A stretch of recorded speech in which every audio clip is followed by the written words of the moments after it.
لله رب العالمين والصلاة والسلام على رسوله الكريم نبينا محمد وعلى آله وأصحابه أجمعين أما بعد فأعوذ بالله من الشيطان الرجيم بسم الله الرحمن الرحيم كتاب أنزلناه إليك مبارك ليدبروا آياته وليتذكر أولو الألباب رب اشرح لي صدري ويسر لي أمري واحلل عقدة من لساني يفقهوا قولي رب زدني علما۔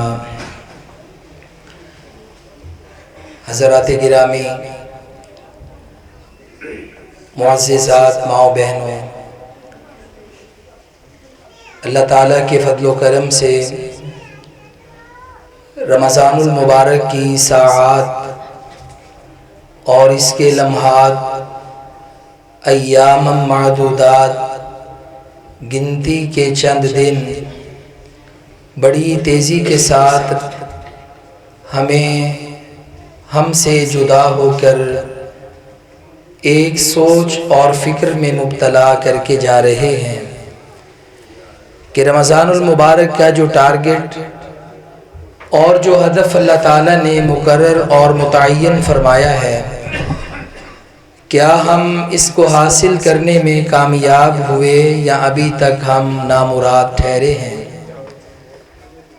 عموماً اس تکمیل قرآن کے موقع پر اور فجر کی اذان اور نماز کے بعد مساجد کے سپیکرز میں، لاؤڈز میں آپ یہ بات الوداع ماہ رمضان اور اس طرح کے اشعار سنتے ہوئے پائیں گے۔ لوگ یہ پڑھ رہے ہیں اور آپ یہ سن رہے ہیں، اور یہ بہت بڑی غلط فہمی ہے کہ رمضان المبارک الوداع ہو رہا ہے۔ الوداع رمضان نہیں ہے بلکہ انسان ہے۔ جب اللہ تعالیٰ نے زمین و آسمان کو پیدا کیا، تب سے اللہ تعالیٰ نے یہ 12 مہینوں کا چاند کے چکر کے حساب سے محرم سے ذوالحجہ تک یہ نظام، یہ سسٹم اللہ تعالیٰ نے چلا دیا۔ جب آپ اور میں دنیا میں نہیں تھے، رمضان المبارک تب بھی سایہ فگن تھا، اور ہم دنیا میں نہیں ہوں گے۔ یہ رمضان المبارک اپنے ٹائم پہ آتا ہی رہے گا، تا قیامت یہ مہینہ آئے گا، برکات لائے گا، ساعات خیر والی ہوں گی، لیکن اس سے استفادہ کرنے والے ہم دنیا میں نہیں ہوں گے۔ تو اس کا مطلب یہ ہوا کہ مسافر ہم ہیں، مہمان ہم ہیں۔ 60-70 برس کے بعد ساری دنیا میں انسانوں کی ایک نئی پود آئی، اور اس سے پہلے والی ساری دنیا سے تقریباً چلی گئی۔ تو اس لیے رمضان المبارک کو الوداع کہنے سے پہلے ہمیں اپنے آپ پر غور کرنا ہے کہ ہم مسافر اور مہمان ہیں۔ ہم نے اس رمضان المبارک سے کیا پایا ہے اور اس کی ہم نے کیا قدر کی ہے۔ رمضان جہاں پر صیام کا مہینہ ہے، قیام کا مہینہ ہے، اللہ کے حضور دعا کا مہینہ ہے، وہاں پہ رمضان المبارک میرے اور آپ کے تعلق کو قرآن مجید سے، کتاب اللہ سے استوار کرنے کے لیے، بہتر کرنے کے لیے اور پہلے سے اچھا کرنے کے لیے آیا ہے۔ آپ سب نے تراویح سنی، قرآن مجید پڑھنے والوں نے پڑھا، سماعت کرنے والوں نے سماعت کیا، لیکن اس کے ساتھ ہمارا تعلق ایسا مضبوط ہونا چاہیے کہ جس سے یہ ہمارے ہر سفر میں، ہر کٹھن مشکل حالات میں قرآن مجید ہمارا حامی، ناصر، شفیع اور ہمارا دوست بن جائے۔ قرآن مجید کے ساتھ تعلق دنیا میں بھی عزتوں کا باعث ہے، قبر میں بھی شرف کا باعث ہے، میدان محشر میں بھی نجات اور شفاعت کا باعث ہے۔ ابھی ہماری عشاء کی نماز تراویح مکمل ہوتی ہے تو اس کے بعد متصل سعودی عربیہ عرب کنٹریز میں شروع ہو جاتی ہے. اس کے بعد آگے یہ سفر افریقہ میں چلتا ہے، امریکہ یورپ میں جاتا ہے. یعنی ایک طرف عشاء کی اذان اور نماز کا سلسلہ شروع ہوا، کوئی ہم سے 2 گھنٹے کے بعد عشاء میں داخل ہو رہے ہیں، کوئی اس سے 2 گھنٹے کے بعد عشاء میں داخل ہو رہے ہیں. یہاں دن ہے وہاں رات ہے. اور مجھے یہ بات سمجھ آئی کہ یہ قرآن کا کتنا بڑا اعزاز ہے کہ 24 گھنٹے تقریباً ساری دنیا میں اگر کسی چیز کی تلاوت آسمان کی فضاؤں میں گونجتی ہے وہ اللہ تعالیٰ کے قرآن کی گونجتی ہے. یعنی یہ تلاوت کا سلسلہ یہاں سے چل کر وہاں داخل ہوا، وہاں سے آگے چلا. یہ تراویح میں قرآن مجید 24 گھنٹے پڑھا جا رہا ہے، اللہ تعالیٰ کا قرآن سنایا جا رہا ہے. اور میں اس کے ساتھ اپنا تعلق بناؤں کیونکہ دنیا میں عزت اللہ تعالیٰ کے قرآن کی وجہ سے، اور ہمارے تعلقات کی نوعیت کیا ہونی چاہیے وہ بھی میں اس کے بعد بیان کرتا ہوں. عزت قرآن کی وجہ سے، برکت قرآن کی وجہ سے. نبی کریم علیہ السلام نے جب بہت سارے لوگ وَرَأَيْتَ النَّاسَ يَدْخُلُونَ فِي دِينِ اللَّهِ أَفْوَاجًا، گرو در گرو، قبائل در قبائل، قوم در قوم مدینے کا رخ کرتے ہیں، آ کے کلمہ پڑھ کے مسلمان ہوتے ہیں. نبی پاک علیہ السلام لاکھوں لوگوں کی تربیت فرماتے ہیں. یہ حجۃ الوداع میں آپ کے صحابہ کی تعداد 1 لاکھ سے زیادہ ہے. یہ سینکڑوں ہزاروں کی تعداد میں باہر سے آنے والے، مسجد میں ان کے خیمے لگائے جاتے، کلمے پڑھائے جاتے، دعوت دی جاتی، چند دن کا سٹیج قیام کروایا جاتا، انہیں نماز اور بنیادی عقائد کی تربیت دی جاتی، اور اپنی مسجد، اپنے محلے میں مسجد کی تعمیر کے وعدے کے ساتھ، جماعت کا اہتمام کرنے کے عہد کے ساتھ انہیں روانہ کر دیا جاتا. یہ جو اتنی بڑی تعداد مدینے میں آ رہی ہے، صحابہ کرام اللہ کے رسول کے بازو بنے، ایک ایک بندے کو کلمہ پڑھانا، قرآن سکھانا، تعلیم دینا، یہ پاسیبل نہیں. اللہ کے رسول نے 4 بندوں کو قاری قرآن ڈکلیئر کر دیا، ڈگری عطا کر دی، ٹائٹل دے دیا. کہا استقرئ القرآن من 4، 4 بندوں سے آپ قرآن مجید پڑھ لیا کریں، قرآن کی تعلیم حاصل کیا کریں.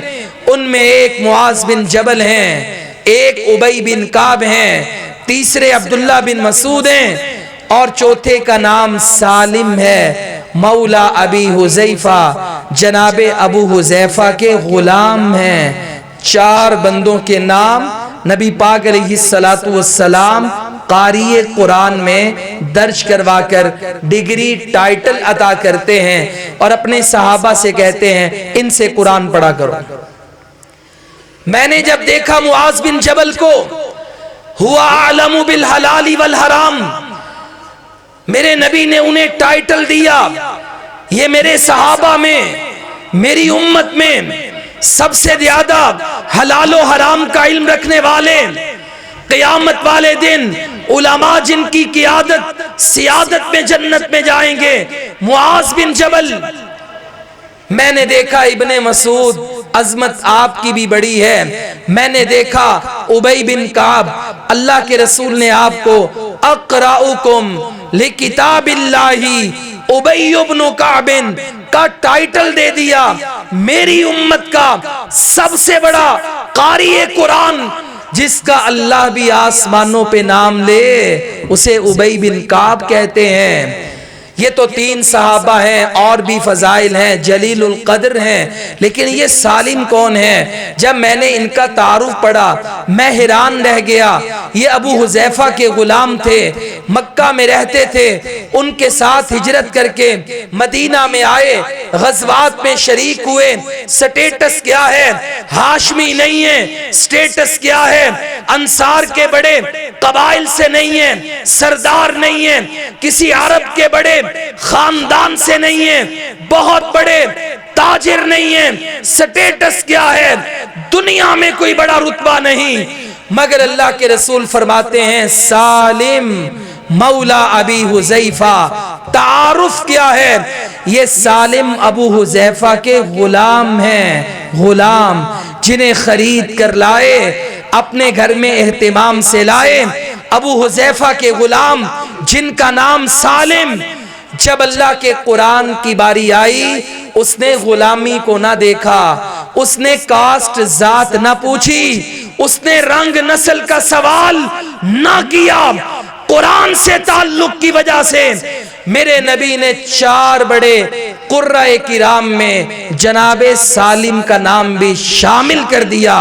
اگر دنیا میں عزت کا سبب ہے تو اللہ کا قرآن ہے۔ کبھی جناب اٹھائیے آپ صحیح مسلم، جناب عمر بن خطاب رضی اللہ تعالیٰ عنہ مکے کے اور دیگر گورنروں سے میٹنگ کرتے ہیں، ایک مقام پہ جمع ہوئے، مکہ کے گورنر سے سوال کرتے ہیں یہ اتنا عظیم شہر بتائیے اپنی نیابت میں کس کو چھوڑ کے آئے، نائب امیر نائب گورنر کس کو بنایا؟ جواب دیا عبد الرحمن ابن ابزہ کو۔ جناب عمر نے کہا وہ کون ہے؟ عمر بڑے جلیل القدر اور بڑے جلال والے صحابی، امیر المؤمنین ہیں، ڈسپلن نظم و ضبط، بہترین حکمرانی کا شرف پانے والے، بہترین نام عمر بن خطاب۔ چونک پڑے وہ کون ہیں؟ کہا ہوا مولا من موالینا، ہمارے غلاموں میں سے ایک غلام جس کا نام ابن ابزہ ہے۔ کہا کہ کس وجہ سے آپ نے اسے مکے کا گورنر اپنی نیابت میں بنایا ہے؟ اتنا بڑا مقام اس کو دے کر کے آئے، ہے کون؟ غلاموں سے غلام، کوئی بڑا خاندان نام نہیں۔ تو جواب دیا ہوا قارئ لکتاب اللہ وعالم بالفرائض، عمر رضی اللہ عنہ امیر المؤمنین، اس میں 2 اوصاف صفات ایسی تھیں جس کی وجہ سے میں نے اسے یہ منصب دیا، وہ اللہ کے قرآن کا قاری ہے اور وراثت کے علوم کا ماہر عالم ہے۔ میں نے اس کی بنیاد پر آج اسے اتنا بڑا مقام دے دیا ہے۔ جناب عمر بن خطاب نے جب یہ بات سنی تو آپ نے کہا کہ سچ کہا تھا میرے نبی نے، ان اللہ یرفع بہذا الکتاب اقواما ویضع بہ آخرین، بے شک اللہ اس کتاب کی وجہ سے بہت سے لوگوں کو عزتیں عطا کرتا ہے، جس کا تعلق قرآن کے ساتھ، دوستی قرآن کے ساتھ، محبت قرآن کے ساتھ، مودت قرآن کے ساتھ، اور بڑی قوموں کو اللہ ذلیل و رسوا کر دیتا ہے کہ جنہوں نے قرآن کو چھوڑا، تعلیمات قرآن کو چھوڑا، قرآن مجید سے تعلق جدا کیا، وَيَدَعُ بِهِ آخَرِينَ۔ عمر کہتے ہیں یہ اللہ کے رسول کی حدیث کا منظر دیکھ رہا ہوں، عملی تصویر دیکھ رہا ہوں، اللہ نے اس قرآن کی وجہ سے اس غلام کو کتنی بڑی عزتوں سے مالا مال کر دیا ہے، یہ تاج پہنا دیا ہے۔ ابھی آخرت کی عزتیں، آخرت کے مقام الگ ہیں، دنیا میں عزت ہے قرآن کی وجہ سے۔ اللہ فرماتے ہیں کتاب انزلناہ الیک مبارک، ہم نے یہ کتاب آپ کی طرف اتاری ہے، یہ بڑی برکت والی کتاب ہے۔ زندگی میں کثرت میٹر نہیں کرتی، میری تنخواہ تعداد میں زیادہ ہو جائے، لاکھ روپے ریال ڈالر اس میں بڑھ جائے، ایک بندہ سیکیورٹی کرتا ہے، ایک بندہ خادمیت کرتا ہے، کوئی دین کا کام کرتا ہے، سوال کریں تنخواہ کتنی ہے، جواب ملے گا 40,000 50,000، گزارا ہوتا ہے۔ اللہ کا شکر ہے اسی کے مقابلے میں اسی سرزمین پر اسی مہنگائی کے طوفان میں یہ کہتا ہے اللہ کا شکر، سافٹ ویئر انجینئر 6 لاکھ تنخواہ جیب میں ڈالتا ہے، اس سے سوال کریں حالات کیسے ہیں، کہتا 50,000 زیادہ ہو جائے تو زندگی آسان ہو جائے گی، گزارا نہیں ہوتا، پوری نہیں پڑتی۔ میری اور آپ کی زندگی میں کثرت کا کوئی تعلق نہیں ہے، اصل بات برکت کی ہے۔ خیر کا پہلو بڑھ جائے۔ اللہ کہتا ہے یہ کتاب برکت والی ہے۔ کبھی ہمارے گھروں میں اٹھنے کے ساتھ ماں باپ کا رواج تھا، 15-20 سالوں تک پہلے کی بات تھی، کسی کام کو ہاتھ لگانے کی اجازت نہیں تھی۔ ایک ایک فرض نماز پڑھے، ایک ایک فرض قرآن پڑھے، بچے ہیں مسجد میں جائیں، اور اب ہمیں سال گزر جاتے ہیں، ہم نے کبھی اللہ کے قرآن کو کھولا ہی نہیں ہے، 10 منٹ میرے پاس ہے ہی نہیں ہے، میرے گھر میں برکت کہاں سے آئے؟ اللہ کہتا ہے یہ قرآن برکتوں والا ہے۔ حضرت انس بن مالک کو رضی اللہ تعالیٰ عنہ جب ان کی والدہ نے حضور نبی کریم علیہ الصلاۃ والتسلیم کی خدمت میں پیش کیا، اللہ کے نبی نے ان کے لیے دعا کی، مال کی برکت کی، اولاد کی برکت کی۔ یا اللہ اللہم اکثر لہو مالا و والدا، اللہ اولاد بھی زیادہ کر، مال بھی زیادہ کر، اور اس کے بعد کہا اللہ اس کو بابرکت بنا دے۔ جناب انس کہا کرتے تھے لوگوں میری زندگی میں میری اولاد اور اولاد کی اولاد 100 سے زیادہ ہو گئے ہیں۔ بات یہ نہیں نبی کی دعا لگی تو کثرت ہے، کہا برکت یہ ہے اللہ نے میری ساری اولاد جو میری زندگی میں ہے سب کو حافظ قرآن بنا دیا ہے۔ یہ ہے نبی کی دعا برکت کی صلی اللہ علیہ وسلم۔ قرآن مجید برکتوں والی کتاب ہے اور میرا اس سے تعلق ہی نہیں ہے، قبر میں بھی اس کے بغیر چارہ نہیں ہے۔ جب احد کے شہداء پڑے تھے، صحابہ کرام بشمول اللہ کے نبی زخمی حالت میں ہیں، قبریں کھودی گئیں، فرمایا ایک ایک قبر میں 3 شہداء کو اتار دیا جائے، اور اللہ کے رسول علیہ السلام نے فرمایا کہ جب آپ نے ان کو قبر میں اتارنا ہے تو جو اللہ کے قرآن کا قاری ہے سب سے پہلے اس کو قبر میں اتارنا ہے۔ یہاں پر بھی عزت کس کی وجہ سے؟ قرآن کی وجہ سے۔ پڑھیے بخاری سے ابن ماجہ تک کہ جب انسان سفر آخرت پہ روانہ ہوگا قبر اس کی منزل ہوگی۔ یہ بھی قبرستانوں میں بڑی خراب سٹیل لگی ہوتی ہے، سلیٹ جملہ لکھا ہوتا ہے آخری آرام گاہ۔ ارے کس نے کہا یہ آخری ہے اور کس نے کہا یہ آرام گاہ ہے؟ یہ تو قیامت کی آخرت کی گھڑیوں میں پہلی ہے، آخری نہیں ہے۔ آرام ہے یا عذاب یہ تو ہر بندے کے اعمال اور اس کے اعمال پہ جزا و سزا کا سوال ہے۔ اس قبر میں جب مشرک جائے گا، منافق جائے گا، باغی جائے گا، 3 سوال ہوں گے، جواب نہ دے پائے گا۔ کیا کہے گا؟ ہا لا ادری ما تلیتو ولا دریتو، افسوس جواب نہیں میرے پاس۔ سبب کیا ہے؟ نہ میں نے قرآن کو پڑھا، نہ میں نے علم حاصل کیا۔ ما دریتو ولا تلیتو، انبیاء آئے، ورثاء آئے، علماء آئے، مبلغین آئے، مجھے توحید کا پیغام سناتے تھے، سنت کے مقابلے میں بدعت سے بچاتے تھے، رسم و رواج کے توق بیڑیاں گلے اور پاؤں میں پہنی تھی، اتار کے پھینکتے تھے، مگر میں نے ان کی بات پہ کان نہیں دھرا۔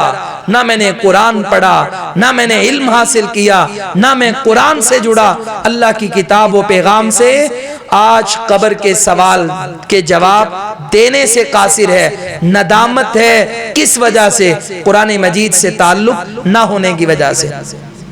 قیامت والے دن بھی دوستی قرآن کی کام آئے گی۔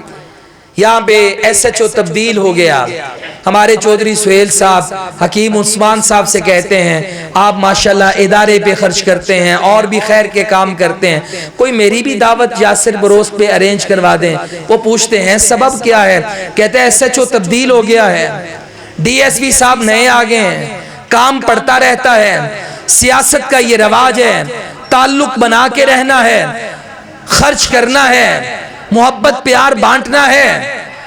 مجھے اور آپ کو بڑی فکر میری بزنس لائن میں، سوشل لائن میں میرے تعلق کہاں ہیں، نئے بندے سے رابطہ کیسا ہے، تعلقات کو پانی دیا جاتا ہے، یہ شجر پھلتا پھولتا پنپتا ہے کہ نہیں۔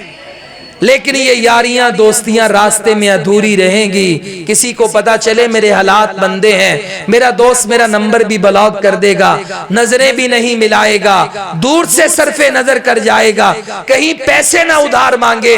مشکل میں کھڑے نہیں ہوتے لوگ، مگر ایک دوستی ایسی ہے جب قیامت والے دن بندہ ساری زندگی کمائی ہوئی دولت اولاد، کمائی ہوئی دولت بیوی، کمائی ہی دولت خاندان، ایک ایک چیز کو اللہ سے کہے گا یا اللہ سب کچھ لے لے، وَمَن فِي الْأَرْضِ جَمِيعًا ثُمَّ يُنْجِي، بس مجھے عذاب سے نجات دے دے، میری اولاد جہنم میں ڈال دے، بیوی جہنم میں ڈال دے. اللہ کے نبی فرماتے ہیں اقرأوا القرآن. لوگوں وہ قیامت کی جو گھڑیاں ہیں نا، دنیا میں رہ کے قرآن پڑھا کرو.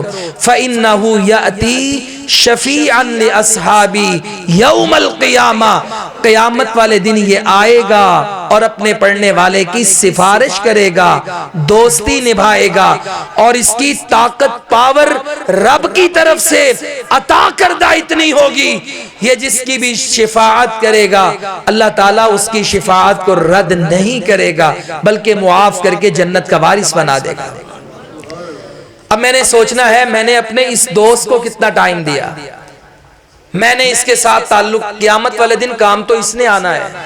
یہاں پر لوگ ڈرامے بازی کرتے ہیں، معذرت کے ساتھ ایکٹنگ کرتے ہیں، شادی ہو رہی ہے، تیل مہندی پہ رسمیں، قرآن کی دھجیاں اڑ رہی ہیں، بے پردگی کا رواج ہے، پردے اتر رہے ہیں. یہ آپ دیکھیے گا آج سعودی عربیہ میں کل بھی روزہ ہے، وہاں جمعے کی اعلان ہو گیا، ہماری شاید ہفتے کی ہوگی یہاں پر.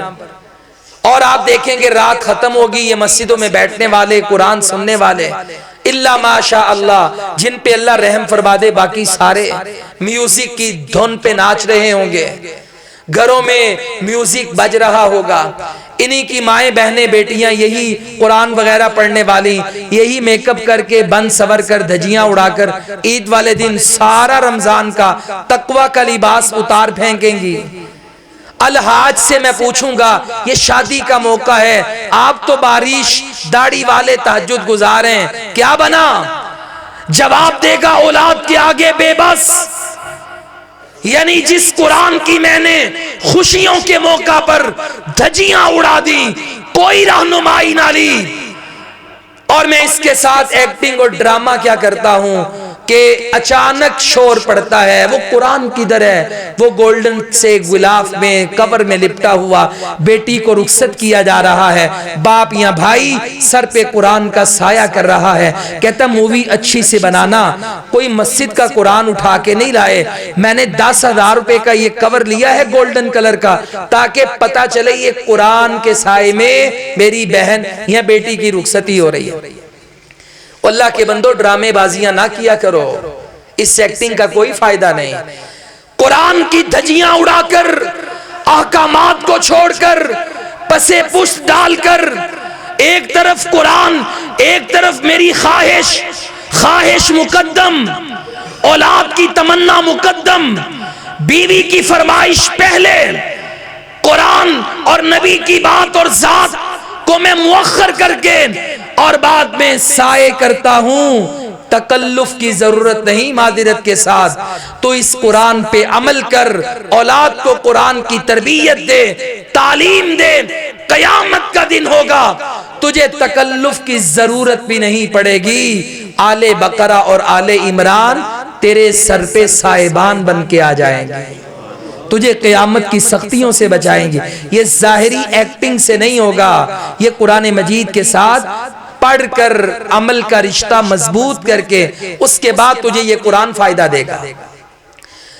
آپ کو اگر پیٹ میں درد ہو جائے اور آپ جائیں طبیب کے پاس، معالج کے پاس، وہ آپ سے کہیں کہ آپ شہد کے 3 چمچ پانی میں ملائیں، سنت ہے، نبی علیہ السلام کا طریقہ ہے، اور اسے نوش کر لیں. آپ 3 چمچ کی بجائے پورا ڈبہ شہد کا لیں اور پیٹ پہ باندھ لیں.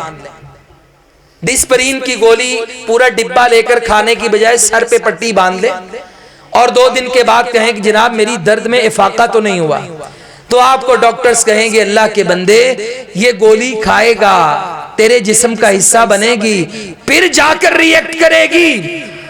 تو چاہے پورا من شہد سر پہ اٹھا لے، جب تک کھائے گا ہی نہیں اثر کہاں سے ہوگا؟ میں نے قرآن مجید کو پڑھنے کی بجائے، سمجھنے کی بجائے، عمل کی بجائے اگر زیادہ سے زیادہ چھلانگ لگاؤں تو میں اس کے تعویذ بناتا ہوں، کبھی سر پہ باندھتا ہوں، کبھی گلے میں لٹکاتا ہوں، کبھی بازو پہ باندھ لیتا ہوں، کبھی لوہے قرآنی کی تختیاں وہ گھروں میں سجا دیتا ہوں۔ پڑھنا نہیں ہے، اور آرٹیفیشل ریڈی میڈ چونکہ ہمیں عادت پڑ گئی ہے، کھانا باہر سے، یہ باہر سے، بس تیار شدہ لاؤ اور کھاؤ، اور ہم نے یہ زندہ لوگوں کی کتاب کو مردہ پہ پڑھنے کے لیے، اور وہ بھی خود نہیں، لوگوں کو بلا کر بٹھا کر، یار 10 قرآن تم پڑھ دو، 500 لے لو، 5 تم پڑھ دو، 1000 لے لو، اور یہ بھی میں نے آرٹیفیشل قرآن مجید سے ایک تعلق بنایا ہے، اور اس وجہ سے اللہ تعالیٰ نے مجھے اور آپ کو برکتوں سے خالی کر کے آج ہماری دنیا اور مصیبتوں کے سپرد کر دیا ہے۔ آئیے آخر میں قرآن مجید کے ساتھ 4 تعلق کو بیان کرتا ہوں، یہ ہمارے ریلیشنز، تعلق قرآن مجید سے ہونے چاہیے۔ یہ رمضان المبارک کا میسج ہے، یہ قرآن مجید 29 راتوں میں 30 پارے سننے کا پیغام ہے۔ سب سے پہلا قرآن مجید کے ساتھ تعلق ایمان کا تعلق ہونا چاہیے۔ ہم سارے مسلمان ہیں، میں اگر یہاں پر بھٹو کے زمانے سے نواز شریف، عمران کی بات کروں، میرے بزرگوں سے نوجوانوں تک سیاست دانوں کی ہسٹریاں کھول کے رکھ دیں گے، سکینڈلز کھول کے رکھ دیں گے، بڑی معلومات، میرے بچوں کو ایکٹرز کے بارے، کریکٹرز کے بارے، کیا نام، کیا چوکے چھکوں کا ریکارڈ۔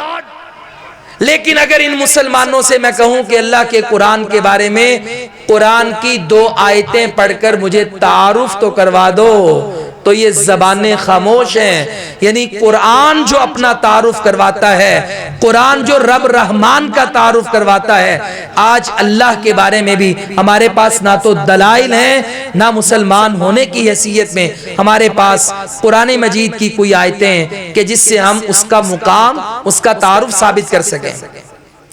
یہ ہم سعودی عربیہ کو بڑی گالیاں دیتے ہیں معذرت کے ساتھ، مسئلے بڑے ہوں گے، ہر بندے کی اپنی رائے ہے۔ میں ابھی افطاری کے بعد یعنی عشاء کی نماز کے وقت آ رہا تھا تو میں نے ان کا ایک وہ چینل لگا لیا سعودی عربیہ کا، تو وہ چاند دیکھ رہے تھے۔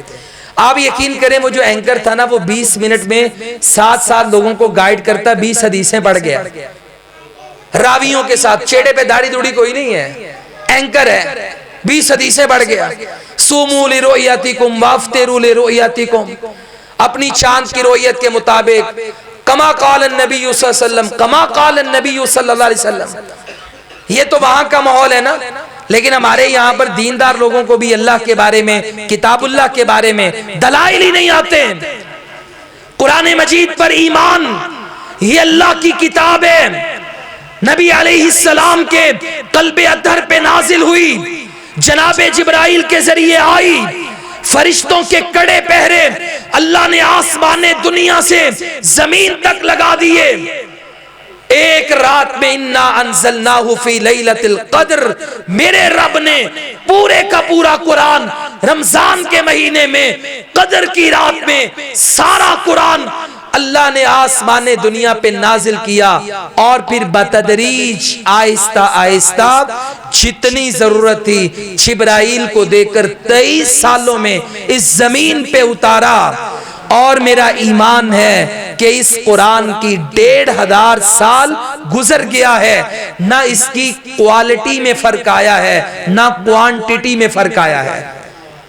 قرآن مجید کی 114 سورتیں ہیں، 6236 آیات ہیں، کوانٹیٹی بھی وہی، کوالٹی بھی وہی۔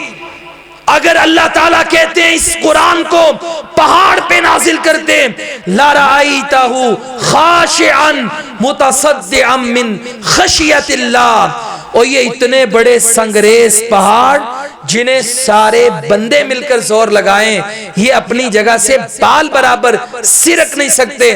اس قرآن کی تاثیر ایسی ہے، اگر یہ قرآن پہاڑوں پہ نازل ہوا ہوتا، پہاڑ اس اللہ کی ہیبت سے، قرآن کی تاثیر سے ریزہ ریزہ ہو جاتے ہیں۔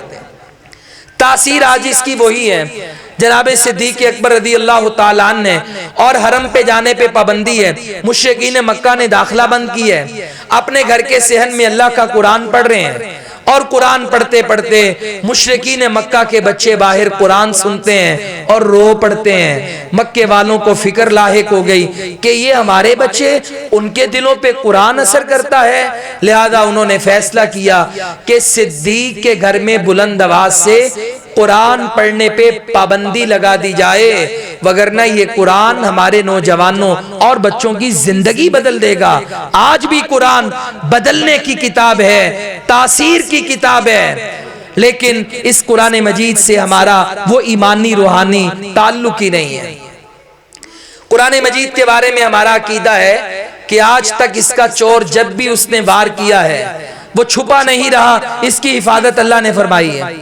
1500 سال ہو گیا ہے، امریکہ سے ایک نسخہ لے لیں، افریقہ سے لے لیں، یورپ سے لے لیں، رشیا سے لے لیں، چائنا سے لے لیں، پاکستان سے لے لیں، بیت اللہ سے لے لیں، اور عمر فاروق مسجد کے ایک طالب علم کو، حافظ قرآن کو اٹھائیں، وہ قرآن پڑھتا چلا جائے گا۔ سارے نسخے کھول کے سامنے رکھ لو، سورت تو دور کی بات ہے، آیت تو دور کی بات ہے، لفظ تو دور کی بات ہے، ساری دنیا کا قرآن اور قاری سامنے بٹھاؤ، ایک حرف کا فرق بھی نظر نہیں آئے گا۔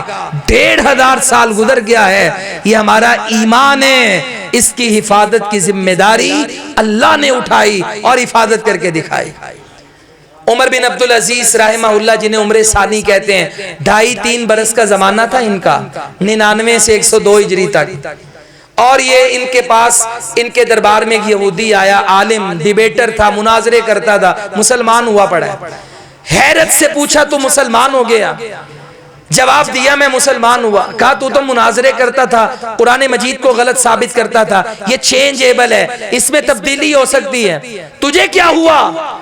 کہنے لگا میں مناظروں میں، ڈیبیٹس میں بڑی شکست کھاتا تھا، ایک دن میرے دل میں خیال آیا کہ ان کے قرآن کی آیات جو ہیں نا، اس میں اللہ کی صفتیں ہیں، غفور، رحیم، حلیم، شکور، یہ جو صفتیں ہیں نا، خبیر، ایسا نہ کروں کسی آیت کی صفتیں دوسری کے ساتھ، دوسری کی تیسری کے ساتھ ایکسچینج کر دوں، تبدیل کر دوں، رد و بدل کر کے کہوں دیکھو میں نے قرآن بدل دیا ہے۔ کہتا ہے میں نے ایک آیت لی، وہ سورہ مائدہ کی آیت ہے، وَالسَّارِقُ وَالسَّارِقَةُ، چور چوری کرنے والا، چوری کرنے والی، فَاقْطَعُوا أَيْدِيَهُمَا جَزَاءً بِمَا كَسَبَا نَكَالًا مِّنَ اللَّهِ، اللہ کہتے ہیں ان کے ہاتھ کاٹ دیے جائیں، سزا ہے ان کے جرم کی، اللہ کی طرف سے عبرت بنا دیا جائے تاکہ کوئی دوبارہ چوری کی جرت نہ کرے۔ اور آخر میں ہے واللہ عزیز حکیم، اللہ سب پر غالب، کمال حکمت والا ہے۔ چور کو یہ سزا کیوں ملے گی؟ حکمت اللہ جانتا ہے، اور اسی کا دین، اسی کے احکام غالب آ کر رہیں گے۔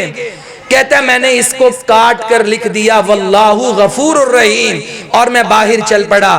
میں نے کسی عالم سے بستی کروانے سے پہلے، بے عزت ہونے سے پہلے، عام سے درویش مسلمان سے پوچھا، چونکہ سارے عربی تھے، عربی جانتے تھے، میں تجھے آیت سنانا چاہتا ہوں، سنے گا؟ کہتا سنا۔ میں نے آیت پڑھ کے سنا دی، اینڈ پہ کہا واللہ غفور الرحیم۔ وہ آگے سے کہتا ہے نہ حافظ ہوں نہ عالم، لیکن دل کہتا ہے تو گڑبڑ کر رہا ہے۔ میں نے کہا گڑبڑ کیسے ہو گئی؟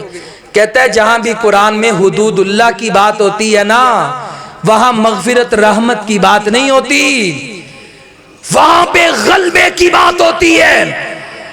کہتا ہے میں اسی وقت، اسی قدموں پہ کلمہ پڑھ کے مسلمان ہو گیا۔ میں نے کہا تو ساری زندگی لگا دے قرآن کے بارے میں نیگیٹو، اپنی سرگرمیاں لگا دے، اس کا چور کبھی بھی چھپا نہیں رہ سکتا۔ دیکھ اللہ نے کہا آج عام مسلمان سے تجھے بے نقاب کروا دیا ہے، اور میں آج کلمہ پڑھ کے مسلمان ہو گیا۔ میرا ایمان ہے یہ ساری چیزیں قرآن مجید پر ایمان سے ریلیٹڈ ہیں، یہ جنتر منتر شنتر کی کتاب نہیں ہے۔ ہندوانہ رسم و رواج سے ہم بڑے متاثر ہیں، جیسے انہوں نے بھی اپنی زندگی میں مذہبی ٹچ رکھے ہوئے ہیں۔ مذہبی ٹچ کیا ہے؟ شادی کرنی ہے پنڈت کو بلا لو، ویدوں کے مندر پڑھ کے اس کے پھیرے لگوا لو، جو فلموں ڈراموں میں دیکھتے ہو آپ، پھر اس کے بعد بس یہ مندر تک اور یہ پنڈت کی اور ویدوں کی دوڑ بس یہیں تک، اس سے آگے زندگی میں مذہب نہیں ہے، من مانی ہے، شیطانی ہے، وہی اثرات ہم پر ہیں، کاروبار نہیں چلتا، قرآن کا وظیفہ بتا دیں، اولاد نافرمان ہوگی، حکیم صاحب آیت بتا دیں، یہ مسئلہ ہو گیا، قاری صاحب یہ بتا دیں۔ کیا آج تک میرے پاس حضرت صاحب کے پاس علماء بیٹھے ہوئے ہیں، ہمارے پاس 14-12 سالوں میں کوئی بندہ نہیں آیا کہ میں 1 گھنٹہ کوشش کرتا ہوں کہ آج میں نے 2 پارے پڑھنے ہیں، 10 منٹ کے بعد طبیعت وہ چاٹ ہو جاتی ہے، میرا دل بیمار ہے، مجھے کوئی قرآن کی آیت بتاؤ، میں اپنا علاج کرنا چاہتا ہوں۔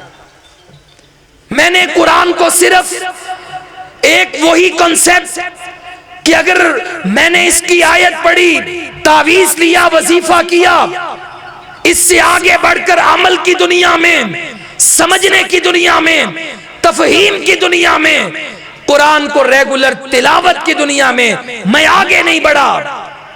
میرا ایمان قرآن پہ کمزور ہے، سب سے پہلے تعلق ایمان کا، دوسرے نمبر پہ تلاوت کا رشتہ، جس کے 1-1 حرف پر 10-10 نیکیاں ہیں۔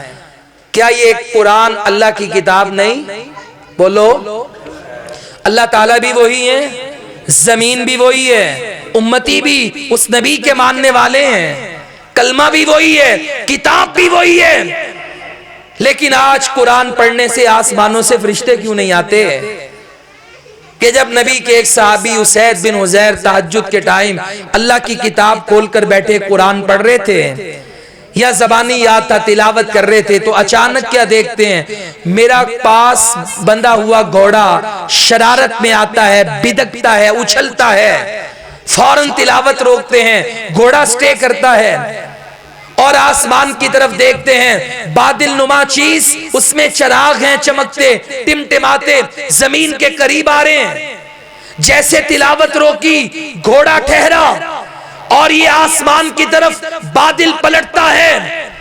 انہیں خدشہ ہوا کہ یہ گھوڑا اتنا نہ بتکے اچھلے، میرا پاس بیٹا سویا ہوا یحییٰ کہیں اسے نقصان نہ ہو جائے، روک دیتے ہیں، پھر پڑھتے ہیں، پھر یہی ہوتا ہے، پھر روک دیتے ہیں۔ فجر کے ٹائم یہ منظر اللہ کے رسول کو بیان کرتے ہیں، اسید یہ جو آسمان سے بادل نما چراغ ٹمٹماتی ہوئی چیز زمین پہ آ رہی تھی تیری تلاوت کی وجہ سے، یہ اللہ کے فرشتے تھے، تیرے بیٹے کو کچھ نہیں ہونا تھا، کاش تو قرآن کی تلاوت جاری رکھتا۔ اور آج فجر کی نماز پر اہل مدینہ آسمان پر یہ فرشتوں کا نظارہ کرتے ہیں۔ پڑھا قرآن؟ کبھی آپ کے دل میں دیکھو، صحابہ کرام ایسے بھی تھے 70 برس میں مسلمان ہوئے، 80 برس میں مسلمان ہوئے، کیا بزرگوں سے لے کر چھوٹے بچوں تک، بھائیوں تک، بہنوں تک، کیا کبھی اچھا قرآن سن کر ہمارے دل میں جذبہ پیدا ہوا مجھے بھی ایسا اچھا قرآن پڑھنا آ جائے، میں بھی یہ تمنا کروں؟ تیسرے نمبر پہ قرآن مجید کو سمجھیں، قرآن مجید کو اتنا سمجھیں کہ قرآن ہماری سمجھ میں آئے اور یہ ہماری چوتھے نمبر پہ عمل کا تعلق اس سے بن جائے، قرآن مجید پر عمل کرنے والے بن جائیں۔ اور یہ سمجھنا کیسے، ابھی آپ کے موبائل میں میسیج آئے نا، انگلش میں آئے اور 50,000 لکھا ہو، آپ کو صرف 5 اور ٹیٹرا 0 نظر آئے، چلے انگلش تو آج کل ریڈی چلانے والے بھی ماشاءاللہ اینڈرائیڈ کی برکت سے کافی سمجھتے ہیں، انہیں بھی ABC کا علم ہے۔ میں چائنیز کی بات کرتا ہوں، آج کل یونیورسٹیز اور کالجز میں چائنیز کا رجحان ہے، ڈبے ڈبے لگے ہوں، 50,000 لکھا ہو اور آپ کو یہ 50,000 سمجھ آئے، اتنے میں جناب یہ بابا جی یہ نوجوان مارے مارے پھریں گے، پریشان پھریں گے، کوئی ہے ٹرانسلیٹ کر دے، گوگل سے جا کر سوال کریں گے، چیٹ GPT سے پوچھیں گے میرے میسج کا ٹرانسلیشن ترجمہ کر دو۔ میں کہوں گا آپ اتنے پریشان کیوں ہیں؟ تو جواب دیں گے ارے 50,000 لکھا ہوا ہے، کمپنی کا میسج ہو سکتا ہے، میرا بونس انعام ہو سکتا ہے، کہیں میرا انعام ضائع نہ ہو جائے، میں میسج کو سمجھنے کے بغیر ہی انعام سے ہاتھ دھو بیٹھوں۔ اللہ کے بندے، دنیا کے پیسوں کی بات ہو، ٹرانسلیشن کرواتا ہے، مارا مارا پھرتا ہے، یہ قرآن انسان اس کا موضوع تھا. دنیا میں کامیابی کیسے, آخرت میں نجات کیسے, ماں باپ کا ادب کیسے, نیک صالح فرما بردار اولاد کیسے, پاکیزہ ہمسایہ کیسے, وفادار دوست کیسے, حلال رزق کیسے, حرام سے اجتناب کیسے, بہترین ریاست, کامیاب مملکت, لِیُظْہِرَہُ عَلَى الدِّینِ کُلِّہِ, ساری دنیا پر اسلام کا غلبہ کیسے. یہ سارے رازوں سے پردہ تو قرآن نے اٹھانا تھا.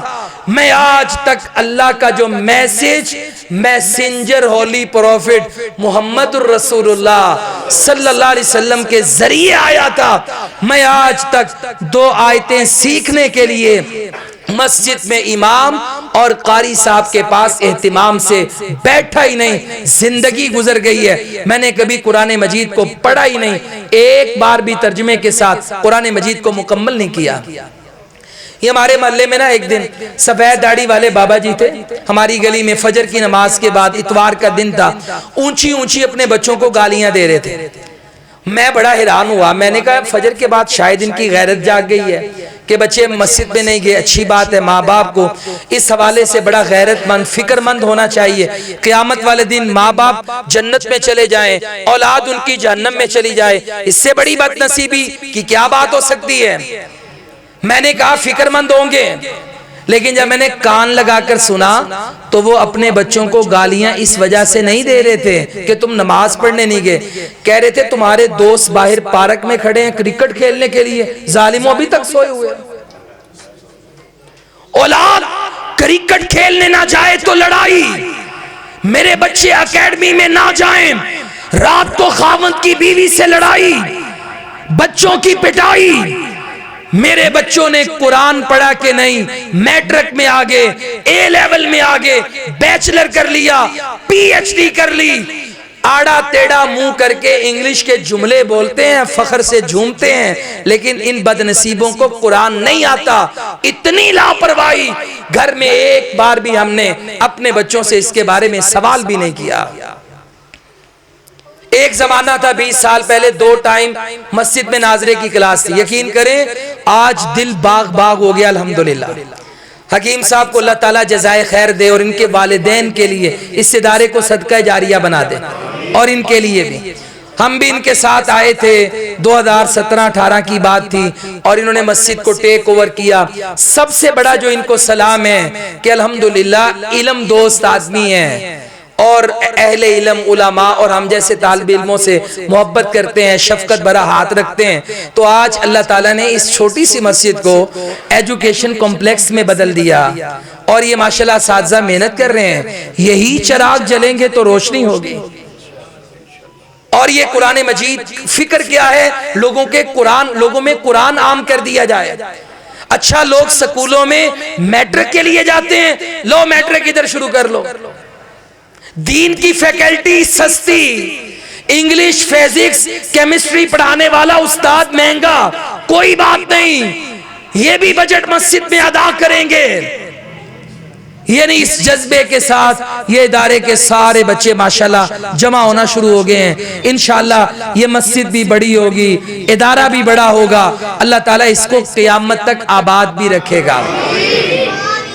لیکن یہ فکر ہمیں زیادہ تر نہیں ہے. زمانہ تھا ایک ماضی قریب کا, 2 ٹائم ہم بھی مسجد میں قرآن پڑھنے جاتے تھے, پھر 1 ٹائم ہو گیا. اب اکثر ہی فجر کے بعد دیگر ہر مسلک کی مسجد سے آواز آتی ہے, محلے داروں, اللہ نبی کے پیاروں, قرآن پڑھانے کے لیے بیٹھے ہیں, بچوں کو اللہ کے واسطے بھیج دو. مسجدیں پھر ویران ہیں. یہ ہمارے پاس ادھر مڈل کلاس کے بچے آئے, میں نے قاری حنظلہ صاحب سے کہا کہ سب کا ناظرے کا ٹیسٹ لینا ہے, توہین کرنے کے لیے نہیں, بلکہ ہمارے پاس ریکارڈ تو آئے کون بچہ کہاں کھڑا ہے. 2-2.5 سال ہمارے پاس پڑے گا, ہم اسے قرآن کی لائن پر تو لگا دیں. آپ یقین کریں, پوچھ لیں ان سے, مڈل کلاس کا بچہ 14-15 سال کا ہوتا ہے, قرآن کوئی نہیں پڑھنا آتا. اور یہ ہماری عمومی حالت ہے. آپ سب سوچیں کب آپ نے گھر رات کو صرف 10 منٹ بیٹھ کر کپ ٹوٹنے کی آواز آئے نا تو ہم پوری FIR بیوی کی درج کرواتے ہیں, گھنٹے کی صلوات سناتے ہیں, گھر کا نقصان ہو جائے. اور اللہ کہتا ہے قو انفسکم واہلیکم نارا، اپنے آپ کو بھی گھر والوں کو جہنم سے بچاؤ، قرآن سکھاؤ، نمازی بناؤ. اور مجھے پرواہ نہیں، میں نے ایک دن گھر میں 10 منٹ بیٹھ کر بیوی بچوں کا احتساب نہیں کیا، نماز کا سوال نہیں کیا، قرآن کے بارے میں سوال نہیں کیا، پڑھا ہے کہ نہیں، قرآن پڑھا کہ نہیں، 5 نمازیں پڑھی کہ نہیں، ساری باتیں ایک طرف، سب سے پہلے بیٹھ کر سارے 10 منٹ میں مجھے اس کا جواب دو. میرے نبی رؤوف الرحیم علیہ الصلاۃ والتسلیم اپنی بیوی سے، بیٹیوں سے، رشتہ داروں سے نام لے لے کر کہتے ہیں سلینی ما شئت من مالی، بیٹی فاطمہ جو چاہیے میرے مال سے سوال کر، دینے کو تیار ہوں. لیکن یاد رکھنا قیامت والے دن اللہ کی بارگاہ میں تجھے تیرے باپ محمد الرسول اللہ صلی اللہ علیہ وسلم کی صرف نسبت کام نہیں آئے گی، ایمان اور عمل کرنا پڑے گا. اگر ان کے لیے بھی ایمان و عمل ضروری ہے تو ہم کس بات کی مولی ہیں؟ ہمیں اس بات کی کیوں نہیں پرواہ؟ اور آئیے آج آخر میں 2 جملے حالات کو دیکھیں. کیا اسرائیل لاہور سے بھی چھوٹا؟ 8.4 ملین، 84 لاکھ آبادی ہے اسرائیل کی، 1 کروڑ بھی نہیں. آپ کے لاہور کی کتنی آبادی ہے والا؟ تقریباً آپ کی 1.5-2 کروڑ آبادی ہے لاہور کی. 84 لاکھ اور لاہور سے چھوٹا یہ اسرائیل ساری دنیا کو آگے لگایا ہے. سارے مسلمان اس کی ٹیکنالوجی سے، اس کے نام سے کامتے پھرتے ہیں. اور اگر انہوں نے عمل کے میدان میں قرآن مجید سے تعلق جوڑا ہوتا، قرآن مجید کی آیات پہلے پارے کی پڑھی ہوتی. اللہ کہتے ہیں دنیا میں سب سے زیادہ زندگی کی ہرس، لالچ، تمنا رکھنے والی قوم اگر کوئی ہے تو اسے یہودی کہا جاتا ہے. اللہ یہ کتنا جینا چاہتے ہیں، 100 سال، 500 سال، 700 سال. کہا نہیں، یود احدہم لو یعمر 1000 سنہ. ہر یہودی یہ چاہتا ہے کم از کم اسے 1000 سال عمر ملے، اور یہ مرنا ہی نہیں چاہتے. سائرن بجتے ہیں اسرائیل کے آپ کے اور میرے موبائلوں میں، گدے کی طرح ہانپتے ہوئے خوف کے مارے یہ بنکروں میں گھستے پھرتے ہیں. یہ اتنے بزدل ہیں ظالم. ہمارے نبی سے انہوں نے ڈٹ کر مقابلہ ہی نہیں کیا. کیا بنو نذیر، کیا بنو قینقاع، کیا بنو قریظہ، کیا خیبر کے یہودی مہینہ لڑائی رہی ان سے، مار مار کے بگائے. لڑنا نہیں چاہتے، مرنا نہیں چاہتے. قرآن کہتا ہے یہ 1000 سال عمر کے خواہش مند. مقابلہ کس سے ہے؟ اس نبی سے کہ جس نے کہا قسم ہے اس ذات کی جس کے ہاتھ میں میری جان ہے، اللہ مجھے شہادت کی موت دے، میں پھر زندہ کر دیا جاؤں، پھر شہید کر دیا جاؤں، پھر زندہ کیا جاؤں. 10 مرتبہ میرے نبی نے خواہش کی اللہ تو مجھے زندگی عطا کر اور وہ میں تیرے راستے میں لڑائی کر کے شہادت کا جام پی کر تیرے راستے میں قربان کر دوں. کہیں میرے نبی کے امتی امیر المومنین عمر فاروق اللہ کے نبی کے مصلی پہ کھڑے ہو کے رو کے کہتے ہیں یا اللہ شہادت کی موت دے دے، نبی کے شہر میں دے دے. کیا یہ شہادت کی موت کے متلاشیوں سے، نبی کریم علیہ السلام کے امتیوں سے 1000 سال جینے کی تمنا کرنے والے یہ یہودی مقابلہ کر سکتے ہیں؟ کبھی قرآن مجھے کہتا ہے تو لڑ تو صحیح، انفروا خفافا وثقالا واعدوا لهم ما استطعتم من قوہ. لڑو، تیاری کرو، بابر تیار کرو، غوری تیار کرو، رات تیار کرو. الا ان القوۃ الرمش. میرے نبی نے کہا قیامت تک قوت کا توازن پھینکنے میں ہوگا. اس زمانے میں تیر پھینکا جاتا تھا، پھر بندوق میں ڈال کر گولیاں پھینکی جاتی تھیں، پھر راکٹ آئے، لانچر سے راکٹ داغے جاتے تھے. آج میزائلوں کا زمانہ ہے. طاقت اس کی ہوگی جو سپر سونک، ہائپر سونک آواز سے تیز رفتار میزائل داغے گا، اتنی قوت سے پھینکے گا. کہ 2000 کلومیٹر پر جائے گا اور اپنے نشانے پر لگے گا. اور اللہ کے رسول نے کہا تھا یہی قوت تمہاری نشانہ بازی میں ہے. اور آج جن ملکوں نے، جن مسلمانوں نے تیاری کی، بے شک بھوک ننگ ہے ہمارے پاکستان میں، لیکن اللہ کا شکر ادا کرتے ہیں کہ اللہ تعالیٰ نے ہمیں ایسی فوج، ایسے حکمران، ایسے سالار، ایسی قوم دی. سیاسی اختلاف اپنی جگہ پہ، میں نہ شکری نہیں کرتا. قوم سے لے کر بڑوں تک جو کٹ مرنے کے اپنے دین کے لیے، اسلام کے لیے، وطن کے لیے، یہ جو شہادت کے جذبات ہیں اور جو تیاری ہے، یہ اللہ تعالیٰ کی بہت بڑی نعمت ہے. یہ مجھے قرآن سکھاتا ہے. تو آج امت کی جتنی بھی رسوائی کا سبب وہ قرآن مجید پر عمل نہ کرنے کی وجہ سے. تو آئیے آج اس مختصر محفل میں آپ نے 29 دن قرآن مجید کو سنا، قرآن مجید کو پڑھا، قرآن سے تعلق جوڑیے. ایسا رشتہ، ایسی دوستی جس نے ہمیں دنیا میں بھی عزتوں سے سرفراز کرنا ہے، قبر میں بھی ہمیں عزتوں سے ہمکنار کرنا ہے، قیامت والے دن بھی ہماری شفاعت و نجات کا باعث بننا ہے. اور 4 قسم کے تعلق بنائیں: ایمان کا تعلق، قرات کا تعلق، اور اس کو سمجھنے کا تعلق. وعدہ کریں، مصمم ارادہ کریں. کم از کم آپ کی اس علاقے کی مسجد میں قاری صاحب موجود ہیں، پختہ عالم موجود ہیں، روزانہ پڑھنے کا سامان موجود ہے. 2-3 سال لگا کر زندگی میں ایک بار قرآن مجید کو سمجھ کر پڑھیں. جب سمجھ میں آوے تو پھر اس پر عمل کریں. اللہ تعالیٰ مجھے اور آپ کو اس کی توفیق عطا فرمائے. جتنے رمضان بزرگوں کی زندگی میں 50-50 گزر گئے، ہماری زندگی میں 25-30 گزر گئے. اللہ اس رمضان کو، گزرتے ہوئے رمضان کو، ہماری زندگی کا بہترین رمضان بنا دے، اور اس رمضان کی برکت سے ہمیشہ کے لیے مجھے اور آپ کو قرآن کا دوست بنا دے، سعادت والی ایمان کی زندگی دے، حالت ایمان میں شہادت کی موت دے. اور آپ سب بھائی بھی اس ادارے کے لیے بہت محنت کریں، اچھا داخلہ کریں اور تعاون کریں. اس پر بہت بڑا خرچ ہو رہا ہے، اور یہ جو خرچ اس کو ہم نے ثمر آور بنانا ہے، فروٹفل بنانا ہے. اگر ہم سازشیں کر کے، باتیں کر کے، لڑائی جھگڑے کر کے وقت گزاریں گے تو سب کچھ ضائع ہوگا. اگر ہم بازو سے بازو ملا کر، کندھے سے کندھا ملا کر، جیسے آپ سب نمازیوں کی آج تکریم کی گئی، یہ بھی بڑی خوشی کی بات ہے. یک آواز ہو جائیں، ہم آواز ہو جائیں، ایک کاز پہ اکٹھے ہو جائیں.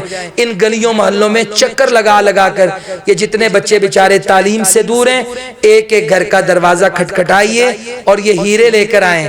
انشاءاللہ جواہر بیٹھے ہیں، تراشیں گے، اور یہ کتاب و سنت کے اور عصری علوم میں انشاءاللہ کہیں نہ کہیں رب کے دین کا کام کرنے والے بنیں گے. اللہ تعالیٰ اخلاص اور محنتوں کو ضائع نہیں کرتے، اس سے بڑا قدردان کوئی نہیں. وآخر دعوانا ان الحمدللہ رب العالمین.